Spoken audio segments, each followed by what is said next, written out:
अस्सलामुअलैकुम। अब तक खबर के साथ मैं हूं आसफा जहरा। सबसे पहले अब तक हेडलाइंस।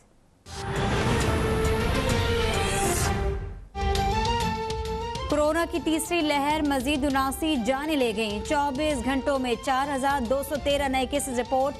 मुल्क में कोरोना से अमवात 18149 तक जा पहुंची। कोरोना की मस्बत केसेस की शरह 9.1% रही। 40 से 49 साल तक अफराद की वैक्सीनेशन शुरू।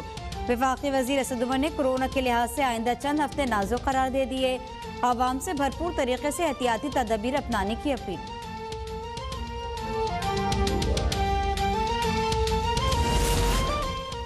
तफ्तीश से नहीं डरता, इंसाफ होना चाहिए। मेरे साथ लोग हैं, मेरे ऊपर केसेस की वजह कुछ और है।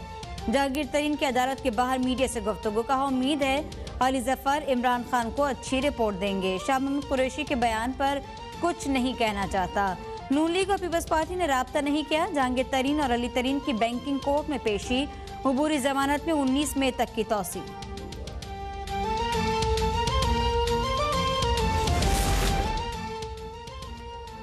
जब टैंकर्स के जरिए पानी दे सकते हैं तो लाइनों में क्यों नहीं दे सकते।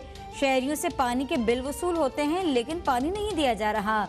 शहर में पानी की किल्लत पर Sindh high court Karachi water and sewerage board पर बरहम। रिमार्क्स में कहा कराची में पानी का मसला एक इलाके का नहीं पूरे शहर में किल्लत का है। अदालत ने Karachi water and sewerage board की रिपोर्ट गैर तसल्ली बख्श करार दे दी। आइंदा समात पर executive engineer Karachi water and sewerage board तलब।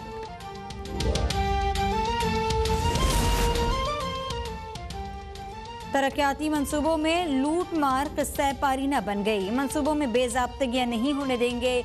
साबिक हुक्मरानों ने सूबे के अवाम की असल तरजीहात को नजरअंदाज किया। उस्मान बुज़दार की सूबाई वज़रा और अरकान कौमी और सूबाई असम्बली से मुलाकात में गुफ्तगू। कहा तरक्याती मंसूबे अवाम की ज़रूरत हैं, इनकी बरवक्त तकमील बहुत अहम है। शोबाजी करने की मनफी सियासत दफन हो गई। शहर शहर दौरे करके तरक्याती मंसूबों का खुद जायजा ले रहा हूँ।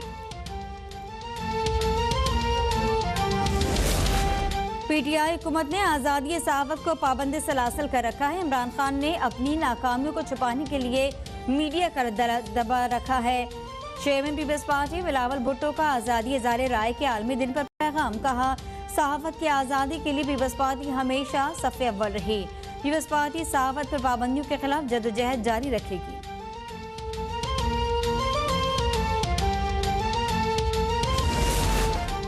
सहाफ़ियों ने सच और पेशे के वक़ार को बरकरार रखने के लिए कुर्बानियाँ दी। दुनिया भर में सहाफ़ियों ने सच बोलने का फ़र्ज़ अदा किया। फवाद चौधरी का आज़ादी सहाफ़त के आलमी दिन पर पैगाम। कहा हुकूमत आज़ाद मीडिया के फ़रोग़ के लिए कोशा है। मकबूजा कश्मीर, फ़लस्तीन और दीगर इलाकों के सहाफ़ी सच लिखने के लिए रोज़ाना कर्ब से गुजरते हैं। कोरोना आगाही फैलाने वाले सहाफ़ियों को खिराजे तहसीन पेश करता हूँ।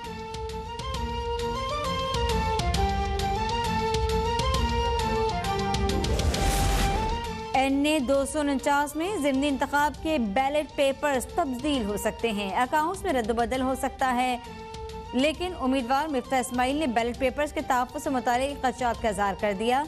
चीफ इलेक्शन कमिश्नर से हंगामी कार्रवाई की दरख्वास्त। बैलेट पेपर्स फौज और रेंजर्स की निगरानी में देने का मुतालबा।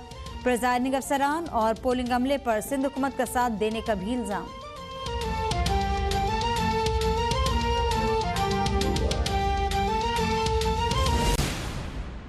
Welcome back. ईद उल फितर करीब आ गई है। सिंध में इंसदाद कोरोना की SOPs भी सख्त हो गई हैं। ऐसे में कराची के बेशतर बाजारों में खरीदार कम है। दुकानदार कहते हैं हुकूमत मार्केटों के औकात कार में इजाफा करे। कामरान चौहान से मज़ीद जानते हैं। जी कामरान। जी, ईद खरीदारी का सिलसिला जारी है। बाज़ारों में आवाम का रश भी देखा जा रहा है। जहां आवाम का रश है वहीं SOPs पर अमल दरामद को यकीनी बनाने के लिए हुकूमत की जानिब से भी इक़दाम किए जा रहे हैं। गुज़िश्ता 2-3 रोज़ के दौरान हमने देखा कि शहर की मुतअद्दिद मार्केटों को सील किया गया। इसके साथ साथ जो कारोबारी औकात कार के हवाले से ताजरों और हुकूमत के दरमियान डेडलॉक वो बरकरार है। हम एक दुकान पर मौजूद हैं, एक दुकानदार हमारे साथ हैं, उनसे पूछते हैं कि कारोबारी औकात कार कैसे हैं और SOPs पर कितना अमल हो रहा है। SOPs कुछ जगह फॉलो हो रहे हैं, कुछ जगह नहीं हो रहे हैं। कुछ मीडिया को देख के वो लोग फॉलो कर लेते हैं। इसके अलावा टाइमिंग, हमारा जो होलसेल का काम है वो टाइमिंग उस हिसाब से अच्छा है। बाकी रिटेल वालों के लिए थोड़ा मसला होता है क्योंकि कस्टमर होता है आमतौर पर रात को ही निकलता है। दिन में इतनी गर्मी वगैरह होती है तो लोग बच्चों के साथ निकलना दुश्वार हो जाता है। और आजकल जो हालात चल रहे हैं उसके हिसाब से तो एहतियात करनी पड़ेगी। कारोबारी औकातकार बढ़ाने तो फिर वही बात है, रश वाली बात हो जाती है ना। अभी जो हालात बीमारी की वजह से चल रही है ना, हुकूमत तो ये नहीं चाहती कि ये कारोबार का नुकसान हो, मगर वो भी अपनी जगह मजबूर है और दुकानदार भी अपनी जगह मजबूर है। रिटेल के हवाले से आप कहेंगे? रिटेल के हिसाब से वो है कि टाइमिंग थोड़ा डिफरेंट हो जाए तो अच्छा है, उन लोगों का थोड़ा काम हो जाएगा, बेहतर हो जाएगा। जी, दुकानदारों का कहना है कि SOPs पर जो अमल दरामद है उसमें कई हद तक जो है ना, काफ़ी हद तक जो है वो अमल दरामद हो रहा है। पब्लिक को चाहिए कि वो SOPs पर अमल दरामद को यकीनी बनाएं। वही दुकानदारों की भी जिम्मेदारी है कि वो हुकूमत की जानिब से जारी करदा SOPs पर अमल करें। इनका मज़ीद कहना है कि कारोबारी औकात-ए-कार में मज़ीद तब्दीली की जाए, कारोबारी औकात-ए-कार बढ़ाए जाएँ रिटेल के लिए, या ईद ख़रीदारी के हवाले से कारोबारी औकात-ए-कार अफ्तार के बाद किए जाएँ ताकि अवाम ईद ख़रीदारी कर सकें। जी, सवादार हुकूमत लाहौर में 2 रोज़ मुकम्मल लॉकडाउन के बाद मार्केट आज खुल गईं। आवाम ने ईद की शॉपिंग के लिए अनारकली बाजार का रुख किया है। तजम्मुल बुखारी हमारे साथ है। जी तजम्मुल।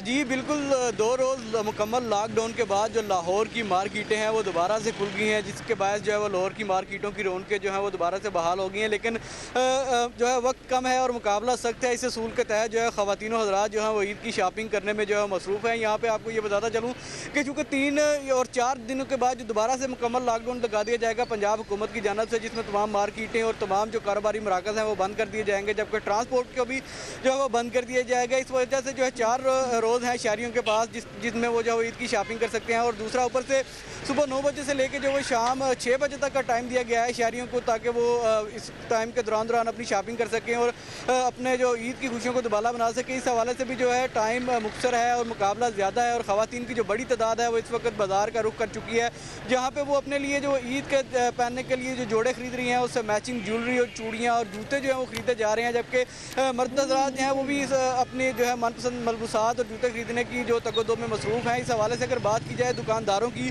तो दुकानदारों का ये कहना है कि हुकूमत जो है वो उनके हाल पे रहम खाए और कार हैं लॉकडाउन के, उनको तब्दील कर दिया जाए। चाहे दिन में सारा दिन वो जो वो बंद रख लें दुकानें, लेकिन सहरी के बाद जो अफ्तारी के बाद जो है वो सहरी तक दुकानें खोलने की जो है वो इजाज़त दी जाए, ताकि गर्मी की शिद्दत भी कम हो और रोज़ा अभी लोग जो है अफ्तार कर चुके होते हैं, तो उस वक्त फिर वो आसानी के साथ खरीदारी कर सकते हैं। इस तरह जो है वो पिछले टाइम जो सेकंड टाइम आता है जब शहरी जो है वो बाहर निकलते हैं खरीदारी के लिए, तो साथ ही जो है वो लॉकडाउन लगा दिया जाता है, दुकानें बंद कर दी जाती हैं, जिसकी वजह से उनका जो कारोबार है वो खासे मुतासर हो रहे हैं। दूसरी जानब अगर शहरियों की बात की जाए तो उनका भी यही कहना है कि महंगाई जो है वो बहुत ज़्यादा है और वक्त भी कलील है, इसलिए हुकूमत जो है वो नज़र आसानी करे औकात-ए-कार पे। और ख़वातीन का कहना है कि शॉपिंग तो है वो जो है वो ज़रूरी है, उसके बगैर ईद की खुशियाँ जो है वो बिल्कुल भी नहीं मनाई जा सकती। लेकिन दूसरी जानब अगर बात की जाए कोरोना के बढ़ते हुए केसेस की, तो SOPs के हवाले से अगर बात करें तो शहरियों की जानब से जो मास्क जो लगाया जा रहा है उसकी तो पाबंदी की जा रही है, लेकिन समाजी फासले की जो है वो बिल्कुल पाबंदी यहाँ पे जो है वो नज़र नहीं आ रही। ख़वातीन की कसीर तादाद जो है वो यहाँ पे बाज़ारों का रुख कर चुकी है और वो चूँकि एक नहीं बल्कि ज़्यादा तादाद में घर से निकलती हैं इकट्ठे होकर शॉपिंग करने के लिए, तो उसकी वजह से भी जब वो किसी भी दुकान में या बाज़ार में निकलते हैं तो रश जो है वो खासा बढ़ जाता है। तो इस हवाले से उनको भी जो है वो SOPs पर अमल करना चाहिए, ताकि वो इस कोरोना की जो बढ़ती हुई लहर है उससे बचा जा सके और जो केसेस में इजाफा होता जा रहा है उसमें कमी आ सके। जी, अपडेट किया है तजम्मुल बुखारी ने लाहौर से। खैबर पख्तूनख्वा में कोरोना वबा का फैलाव कम न हो सका। 24 घंटों के दौरान वबा से 42 अफराद इंतकाल कर गए। मरने वालों में से 17 मरीजों का ताल्लुक पेशावर से था। खैबर पख्तूनख्वा में कोरोना की तीसरी लहर के खौफनाक वार जारी हैं। सवाबी गदून के एक सनतकार समेत 24 घंटों में 40 अफराद लुक़्मा अजल बनने से अमवात की तादाद 3350 हो गई, जबकि 24 घंटों में कोरोना के मजीद 864 केसेस रिपोर्ट होने के बाद ये तादाद भी बढ़कर 1,19,277 हो चुकी है। खैबर पख्तूनख्वा हुकूमत और इसके मातहत पाक फौज, जिला इंतजामिया, रेस्क्यू, आर्म और ट्रैफिक पुलिस समेत तमाम इदारों के एहलकार कोरोना के सद्देबाब के लिए सड़कों पर हैं। सूबाई हुकूमत की रिपोर्ट के मुताबिक खैबर पख्तूनख्वा में ज़ब्त अखलाक की खिलाफ वर्जी पर की गई 17,461 कार्रवाइयों में 528 दुकानें सील करके 6,28,510 रुपए जुर्माने वसूल किए गए और 1862 अफराद के खिलाफ FIR का इंदराज किया गया। जान अफजल, पेशावर। अब तक। सिंध में कोरोना की वबा से 24 घंटों के दौरान मरीज जिंदगी की बाजी हार गए। मरने वालों की तादाद 9 हो गई। सूबे में 888 नए केसेस भी सामने आए। मुल्क भर की तरह सूबा सिंध में भी कोरोना अपनी जड़ें मजबूत करने लगा। गुज़िश्ता 24 घंटों में मजीद 1115 नए केसेस रिपोर्ट हुए। नए केसेस में 415 का ताल्लुक कराची से है, जबकि 600 केसेस सिंध के दीगर अजला से सामने आए हैं, जिसके बाद कोरोना से मुतासरा अफराद की मजमूई तादाद 2,83,559 हो चुकी है। वज़ीर आला सिंध सैयद मुराद अली शाह ने अपने जारी करदा बयान में बताया कि गुज़िश्ता 24 घंटों के दौरान 362 मरीज सेहतयाब हुए, जबकि 14,500 मरीज ताहाल जेरे इलाज हैं। 568 मरीजों की हालत तशवीशनाक बताई गई है और 43 मरीज वेंटिलेटर्स पर हैं। सरकारी आदाद शुमार के मुताबिक गुज़िश्ता रोज आलमी वबा से 12 मरीज जिंदगी की बाजी हार गए।